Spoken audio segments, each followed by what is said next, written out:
दोस्तों नमस्कार, मैं हूं आपके साथ बीएल सरोज और आप देख रहे हैं खबर से खबर। आज हम आपके लिए लेके आए एक और स्पेशल रिपोर्ट रिंगस की ऐतिहासिक रामलीला। ये बात मैं यूं ही नहीं कह रहा हूं, ये बात इसलिए कह रहा हूं कि रिंगस की रामलीला को साल 2 साल नहीं, 5 से 10 साल भी नहीं, पिछले 45 साल से लगातार रिंगस की ये ऐतिहासिक रामलीला चल रही है और इस ऐतिहासिक रामलीला को आयोजित कर रहे हैं रिंगस के ही प्राचीन मंडल या समाज सेवा मंडल कहूं, श्री सूर्य मंडल समाज सेवा समिति के तत्वाधान में पिछले 45 सालों से रिंगस की ये ऐतिहासिक रामलीला चल रही है।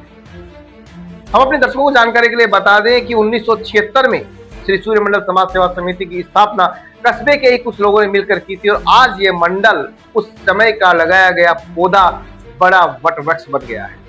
यह वटवृक्ष इसलिए भी कहना चाहूंगा क्योंकि इस वटवृक्ष के नीचे अनगिनत कलाकार आए, अनगिनत मंच के कलाकार तैयार हुए, अनगिनत रंगमंच के कलाकार तैयार हुए और बहुत सारे कलाकार आज भी इस ऐतिहासिक रामलीला में अपनी भूमिका निभाते नजर आ रहे हैं। पिछले 45 सालों से अनवरत श्री सूर्य मंडल समाज सेवा समिति की रिंगस के लिए और आसपास के पूरे ग्रामीण इलाकों के लिए या अब कहा जाए कि रिंगस उपखंड के लिए ये सौगात लगातार जारी है। अगर कुछ समय के लिए कोरोना काल को छोड़ दे, कुछ अप्रत्याशित परिस्थिति को छोड़ दे, तो लगातार सूर्य मंडल के द्वारा भगवान राम के जीवन पर आधारित लीलाओं का मंचन लगातार जारी है। और इस वर्ष भी ये रामलीला 22 सितंबर से लेके 2 अक्टूबर दशहरे के दिन तक चलेगी, जिस दिन रावण का दहन होगा या ये कहा जाए कि रावण की मृत्यु होती है और भगवान श्री राम का राज तिलक होगा। कल सूर्य मंडल समाज सेवा समिति के तत्वाधान में कस्बे के पार्ट ऑफ द हार्ट कहे जाने वाले, हृदय स्थल कहे जाने वाले गोपीनाथ राजा मंदिर में रामायण की पूजा हुई। रंगमंचमी के पर्व आपको बता दें कि प्रतिवर्ष रामायण की पूजा की जाती है। मुहूर्त जिसे कहा जाता है वो मुहूर्त गोपीनाथ राजा मंदिर में विद्वान पंडित गोपाल शर्मा के नेतृत्व में करवाया गया। और आपको बता दें ये भी चले कि इस मुहूर्त में यजमान के रूप में गोपाल शर्मा और सूर्य मंडल समाज सेवा समिति के अध्यक्ष हरि प्रसाद बलौदा बने। मुहूर्त के बाद अब कलाकारों ने रंगमंच की तैयारी शुरू कर दी है या ये कहें कि अगली रामलीला जो 22 सितंबर से हो रही है उसकी तैयारी शुरू कर दी है। हरि प्रसाद बलौदा जो इस मंडल के अध्यक्ष हैं वो लगातार इस रामलीला में हनुमान का रोल करते चले आ रहे हैं और एक ऐसा जीवंत रोल, सजीव रोल अदा करते हैं कि जो अपने आप में पूरी तरह से ऐतिहासिक बन गया है।